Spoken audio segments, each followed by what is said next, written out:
मित्रांनो, लग्नानंतर होईलच प्रेमी या मालिकेच्या आजच्या भागामध्ये काव्या आणि जीवा दोघेही रस्त्यातच भांडण करत असतात. काव्या ही जीवाला म्हणते असंही मूव ऑन होणं काही अवघड नाहीये आणि त्यात माझी बहीण आहेच ना तेवढी गुणी, ती माझ्यासारखी नाहीच आहे असं काव्या सांगते. त्यावेळी जीवा सुद्धा म्हणतो हो नाहीच आहे आणि बरं झालं तसंही आपल्यात काही झालं नाही, नाहीतर आपलाही 2 महिन्यांमध्ये डिवोर्स झाला असता असं म्हटल्याबरोबरच काव्या धक्क्याने आता जीवाकडे बघते. हा आपलाही म्हणजे नक्की तुला काय म्हणायचंय असं काव्या विचारते. मग आता ते दोघेही जरा टेन्शन मध्येच येतात आणि दुसरीकडे बघतात. तेव्हा काव्या विचार करते, मी आणि पार्थने डिवोर्स फाईल केली हे आत्ता जीवाला कळलं असेल का? मग आता जीवा सुद्धा मनातच विचार करतो, मी आणि नंदिनीने डिवोर्स फाईल केलंय हे आत्ताच कळलं असतं हिला, त्यामुळे जीवा तू तुझं तोंड ना आता बंदच कर. तेव्हा आता काव्या म्हणते, हे बघ, जे बोलायला नको होतास ना ते तर तू बोलूनच गेलास आणि आता का बोललो कसं बोललो हा विचार करत मंद माणसासारखा उभा राहू नकोस. आणि हो, तू काय म्हणालास मघाशी, मी माझ्या ताईकडनं काही शिकले नाहीये का? पण मला एक सांग, तू तरी तुझ्या भावाकडनं कुठे काही शिकलास? अरे कुठे तुझी मूर्खासारखी बडबड आणि तुझं ते रिॲक्ट होणं आणि कुठे तो पार्थ देशमुखांचा समजूतदारपणा आणि डिसिजन मेकिंग. त्या टॉन्टवर टॉन्ट मारत असते ते पाहून जीवा म्हणतो, मला कळतायत तुझे टॉन्ट. काव्या म्हणते, जर ते वळले असते ना तर जरा बरं झालं असतं. मग आता जीवा म्हणतो, तू सुद्धा गप्प झालीस ना तर आनंद होईल मग मला, त्यामुळे आता तू गप्प बसशील जरा. तेव्हा आता काव्या म्हणते, हे बघ जीवा, तू जर इथून गेलास ना तर बरं होईल मला. मग आता जीवा म्हणतो, परत तेच बोलतीयेस? अगं कसं जाणार मी, कारण माझ्या गाडीमध्ये ना पेट्रोल नाहीये. मग आता काव्या म्हणते, हे बघ, ढकलत ढकलत तू चुकीच्या ठिकाणी पोहोचलास ना जीवा, आता अजून ढकलत ढकलत बरोबर ठिकाणी पोहोच म्हणजे झालं. मग आता जीवा म्हणतो, अरे हो, हे तर लक्षातच नाही आलं माझ्या, आणि तसंही लोकांच्या इथे टोमणे ऐकून घ्यायला थोडी ना थांबलोय असं म्हणून डोळ्यात असणारे अश्रू तो आता पुसतो. कशाला उगीच टाईम वेस्ट करायचा असं म्हणून तो त्याच्या गाडीकडे निघालेलाच असतो. तेव्हा आता काव्याला अचानक नंदिनीचा फोन येतो. तेव्हा ती लगेचच कॉल रिसीव करते. मग आता लगेचच नंदिनी इकडून विचारते, काय ग? अगं काव्या, कधीपासून तू येतेच आहेस? अगं लवकर ये, मला आनंद निवासला जायचंय. तेव्हा काव्या म्हणते, हो मी येतेच ताई, आले आले हां. मग आता नंदिनी म्हणते, हो प्लीज ये लवकर तू, अगं तिकडे गणपती विसर्जनाला ना मला उशीर होईल. मग आता काव्या म्हणते, हो अगं तुला विसर्जनाला जायचं होतं ना, डोंट वरी, मी येते हां, लवकर लवकर येते, बाय असं म्हणून ती आता फोन ठेवते. मग जीवासुद्धा नंदिनीचा फोन आल्यामुळे पुन्हा मागे येऊन बोलणं ऐकत असतो. तर काव्याची धडपड पुन्हा सुरू होते त्या डिकीमध्ये अडकलेली ओढणी काढण्यासाठीची. तेव्हा पुन्हा एकदा ते जीवा पाहतो आणि लगेचच तिच्याजवळ जातो आणि काव्याला विचारतो, अजूनही तुला हेल्प नको आहे का? अगं माणुसकी म्हणून हेल्प करणार आहे, करू का असं तो सारखा सारखा विचारतो. आता जीवा लगेचच ती ओढणी काढत असतो तर काव्याच्या हातांचा स्पर्श त्याच्या हाताला होतो. तर आता ते दोघेही पुन्हा एकदा एकमेकांकडे बघतच राहतात आणि मग नंतर काव्या पटकन आपला हात मागे घेते. तेव्हा जीवा कशीबशी आता ती अडकलेली ओढणीही काव्याला काढून देतो. मग आता जीवाने मदत केली म्हणून काव्या सारखीच त्याच्याकडे बघत राहते आणि जीवाही तिच्याकडे पाहत असतो. आता काही वेळातच तो ती डिकीसुद्धा तिला ओपन करून देतो. तेव्हा काव्य लगेचच आपली चावी त्यामधून काढून घेते. मग आता ती थँक्यू असं म्हणते आणि तुला पेट्रोल देते मी असंही म्हणते. पण आता जीवा म्हणतो, नाही नको, लगेचच उसनं फेडायची गरज नाहीये आणि नंदिनीला त्रास होऊ नये ना म्हणून मी तुझी मदत केली, कारण तुला पोहोचायला उशीर झाला असता आणि नंदिनीला घरून निघायला सुद्धा उशीर झाला असता आणि मग गणपती विसर्जनाला सुद्धा उशीर होईल आणि तसं झालं तर तिला त्रास होईल त्याचा. तेव्हा काव्या म्हणते, अरे माहिती आहे रे, मला माहिती आहे तुला तिची खूप काळजी आहे आणि म्हणूनच मी तुला सांगतीये, अरे देते मी पेट्रोल, कारण तू वेळेत सुद्धा पोहोचशील ना तिच्यापर्यंत म्हणून, आणि आता कशाला उगीच ॲटिट्यूड दाखवतोस. मग आता तो म्हणतो, ऐक ना, मी मोकळं केलंय ना आता तुला, मग माझ्या असं ॲटिट्यूड दाखवण्याने काय फरक पडणार आहे, ये तू आता असं म्हणून आता जीवा तिला जायलाच सांगतो. तेव्हा ती म्हणते, नाही येणार आहे मी परत, आता खड्ड्यात जा असं म्हणून ती त्यालाही आता त्याच्यासारखाच ॲटिट्यूड दाखवते.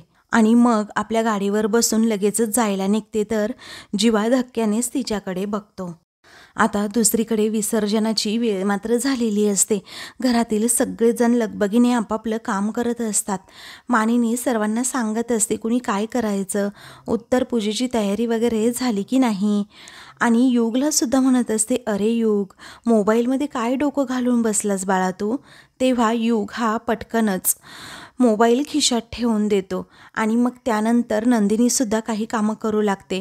मिथूनसुद्धा तेथेच असतो, तर पार्थ कामानिमित्त फोनवर बोलत असतो. त्यानंतर आता तेथे वसू येते आणि विचारते की मानिनी, अगं काही काम करू का, मी काही मदत करू का. तेव्हा मानिनी म्हणते, हो करा की ना, जरा लांब जाऊन बसा, एवढीच मदत करा, बाकी काहीही नको. त्यानंतर नंदिनी विचारते, आता हार काढू का. तेव्हा मानिनी म्हणते, नको, जाताने सुद्धा बाप्पा कसे सजलेले धजलेले हवेत. तेव्हा नंदिनी म्हणते, हो ते तर आहेच. मग पार्थ विचारतो, तू जीवा कुठे गेला, किती वेळ झालाय. मग मिथून म्हणतो, त्याला नंदिनीने पाठवलंय खरं, पण पहा ना किती वेळ झालाय, अजूनही आला नाहीये. एकदम केअरलेस आणि होपलेस मुलगा आहे. कारण त्याला लग्नाची कपडे आणायला पाठवलं ना, तो डायरेक्ट बारशेचे कपडे घेऊन येईल, असा जोक तो मारतो. तेव्हा सर्वजण हसतात. पुढे आता नंदिनी म्हणते, ते विसर्जनाचं ट्रॅफिक लागलं ना, म्हणूनच त्यांना उशीर झाला असेल यायला.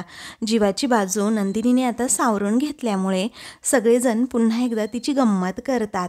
आता मानिनी म्हणते, समजलं, हां समजलं मला, नवऱ्याची बाजू घेतलीस ना तू, मला समजतंय चांगल्या प्रकारे. बरं, आता त्या गधड्याला फोनसुद्धा करता येत नाही, कारण तो तर फोन घरी विसरून गेलाय, असं मानिनी म्हणते. तेवढ्यातच काव्या तेथे येते आणि आपली एकदम शांत शांत उभी असते. मग आता मानिनी म्हणते, अरे काव्य तू आलीस.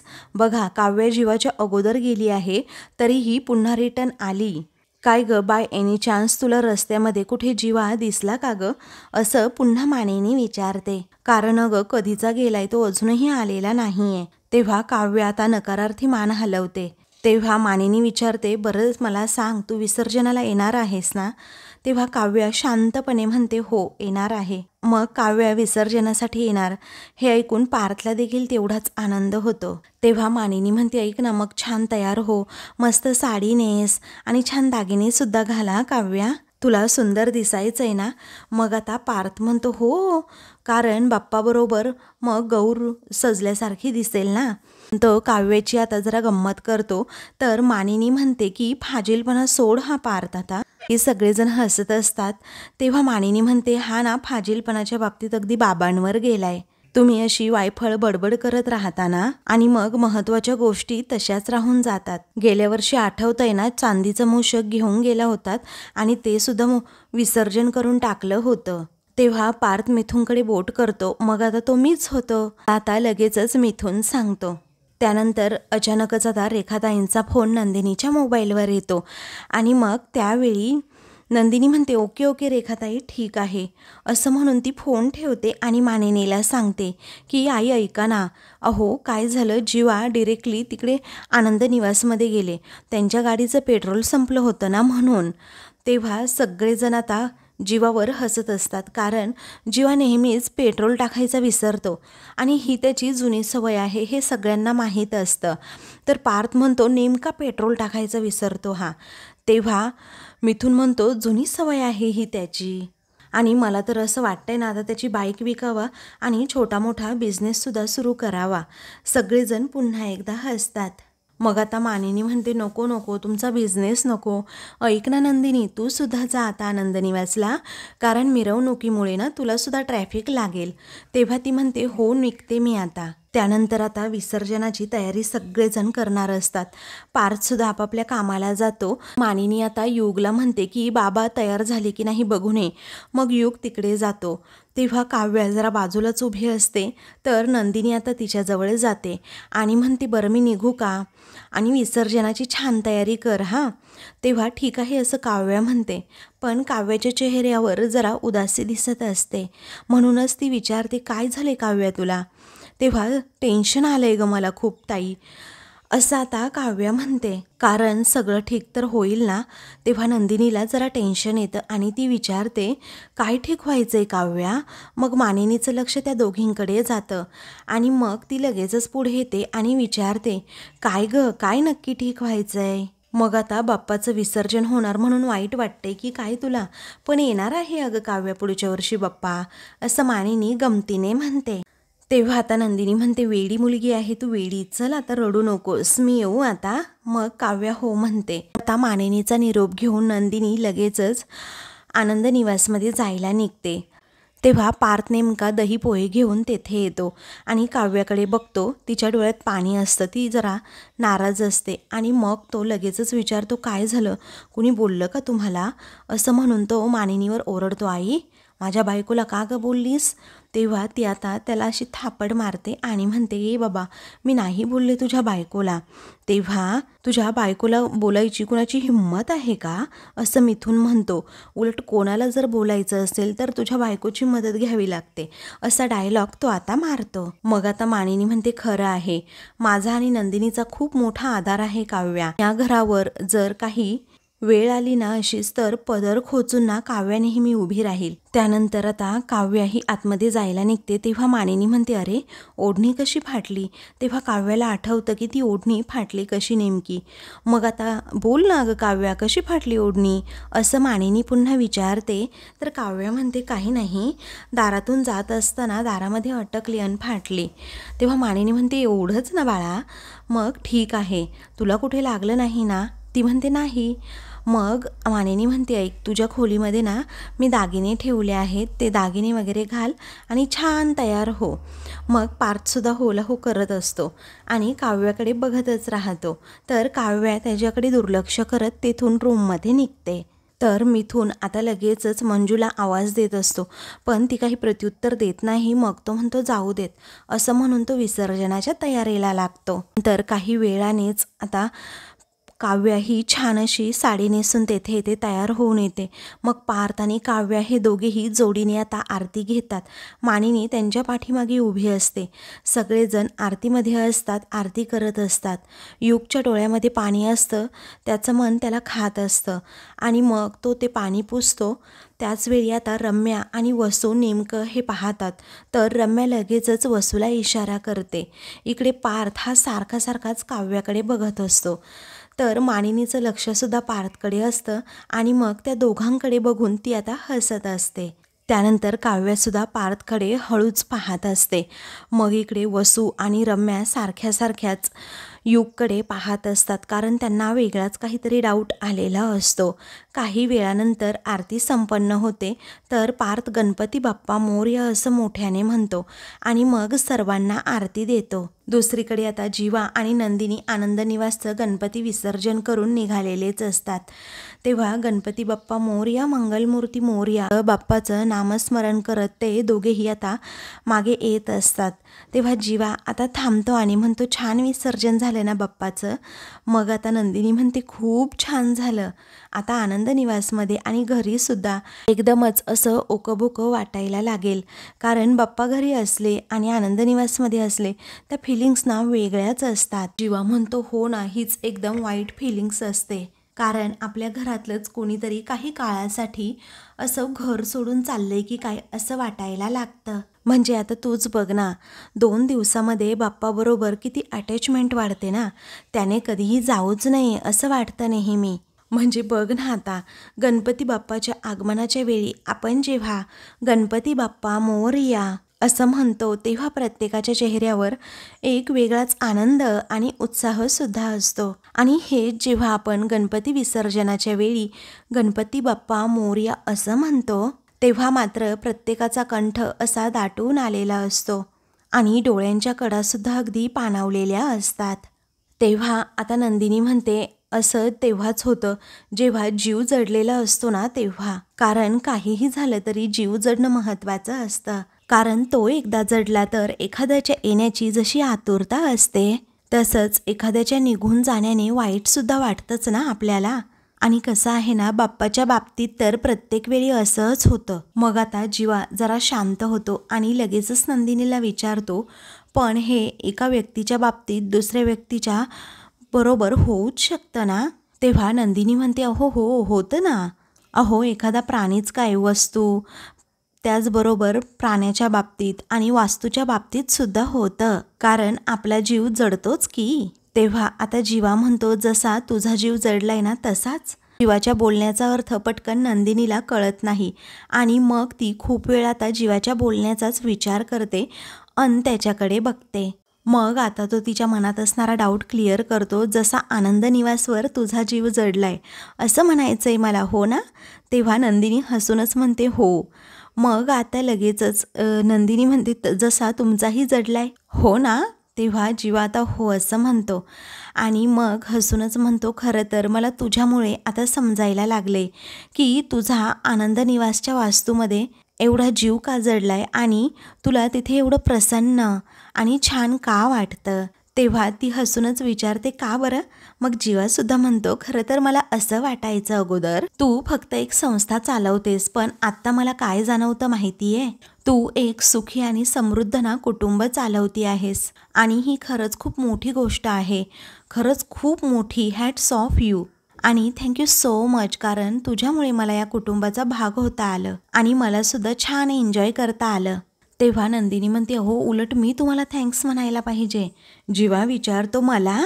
मग नंदिनी म्हणते, हो तुम्हालाच. तेव्हा तो आता विचारतो, मला का म्हणून.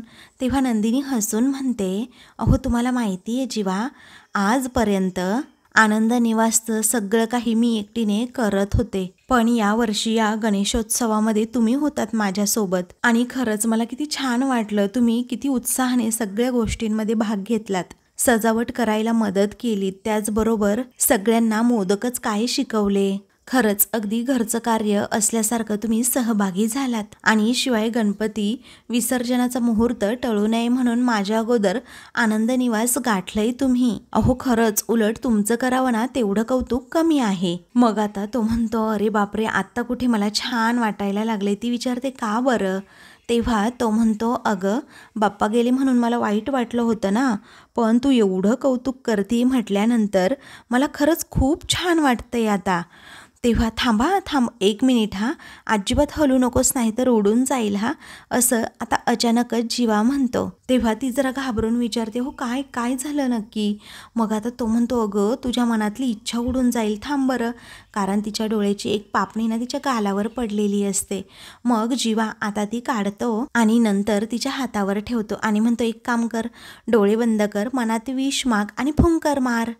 मग आता नंदिनी मनातच विचार करते, विष मागते की देवा सगळ्यांचं सगळं चांगलं होऊ देत, भुकेल्यांना भाकर दे आणि तहानलेल्यांना पाणी दे आणि प्रत्येकाच्या वाट्याचं सुख त्याचं त्याला मिळू देत आणि सगळ्यात महत्त्वाचं या पसारेवाल्याला ना जरा बुद्धी दे. तेव्हा आता नंदिनी अशी विष मागून फुंकर मारते आणि डोळे उघडून पाहते तर तिथे जीवाचं नसतो.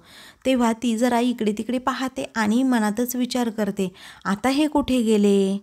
तर दुसरीकडे आता मानिनी आणि तिची मैत्रिणी या दोघीही घरात येतात. मानिनी तिच्या मैत्रिणीला घेऊन आलेली असते. तेव्हा आता त्या दोघीही गप्पा मारू लागतात. तेव्हा मला उशीर होईल ग असं तिची मैत्रीण म्हणते. मिलिंद तिकडे वाट बघत असेल माझी. तेव्हा मानिनी म्हणते, गप्प बस ग, कधीतरी असं नवऱ्याला ताटकळत ठेवावं. मग आता तिची मैत्रीण विचारते, म्हणजे तू जसं विक्रमला ताटकळत ठेवतेस तसं का. तेव्हा मानिनी म्हणते, हो बस ग इथे जरा. मग तिची मैत्रीण विचारते, बाय द वे तुझं घर खूप सुंदर आहे ग, फिल्म सिटीसारखं वाटतंय, तू रिसेंटली शिफ्ट झाली का इकडे. तेव्हा मानिनी म्हणते, चल हो कालच झाले शिफ्ट, तुला एवढंही माझ्याबद्दल माहिती नाही आहे का गं.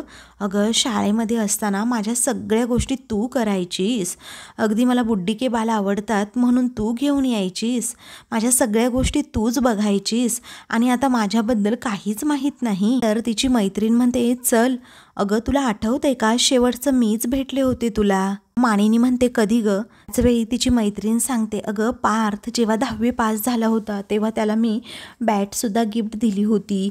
तेव्हा मानिनी म्हणते, हो आठवलं, आणि दुसऱ्याच दिवशी ती बॅट जीवाने तिकडे ग्राउंडमध्ये ना तोडून टाकली. मग मानिनी त्या दोघा भावांचा किस्सा सांगू लागते. असले उचापती आहेत ना ते दोघे भाऊ, म्हणजे तेव्हासुद्धा आणि आत्तासुद्धा असेच आहेत. मग आता तिची मैत्रीण म्हणते की हो अगं मी तेव्हाचं पाहिले त्यांना, आता जर माझ्यासमोर दोघेही येऊन उभे राहिले ना तर मी ओळखणार सुद्धा नाही त्यांना. तेव्हा मानिनी म्हणते कसं ओळखशील, असे उंच झालेत ना अगदी ताड माडासारखे, आणि म्हणूनच सांगते की अधून मधून असं मैत्रिणीच्या घरी यावं. आज मला विसर्जनाच्या इथे भेटलीस म्हणून, नाही तर कधी गाठभेट झाली असती आपली काय माहीत. मग आता लगेचच तू भेटायचं म्हणतेस माझ्या वांद्र्याच्या कॅफेमध्ये मरणाची गर्दी असते बघ. अगं कॉर्पोरेट पीपल, त्याचबरोबर लव्ह बर्ड्स, ते तर अगदी पडीकच असतात तिथे नेहमी.